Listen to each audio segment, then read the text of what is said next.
Dapat yung Iglesia ni Cristo, kung talagang malaki yung mobilization nila, doon nila gawin sa Luneta. Huwag sa Liwasan. Yun yung kasi, pag sa Liwasan... Atty, huwag mong nililihis ang usapan. Ano? Ang Hindi, yun po pinag-uusapan yung panlilin lang na sinasabi mo at pakulo. Walang kinalaman yung rally ng INC dito.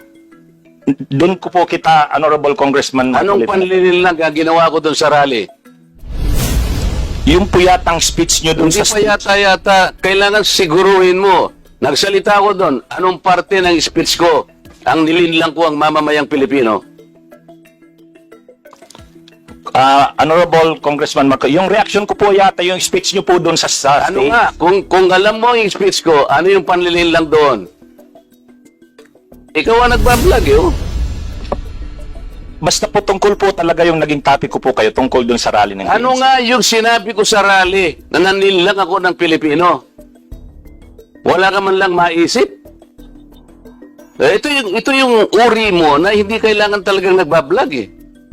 Nami-mislead mo yung mga tao, nililin lang mo yung mga tao. Ang dahilan ay hindi mo man lang masabi kung ano yung aking mga panlilang na sinasabi mo rito. Ano po kasi... Isip-isipin mo, bigla ka na lang gagawa ng isang vlog na ngayon itatanungin kita ng diretso, wala ka man lang masabi kahit isang panlilin lang.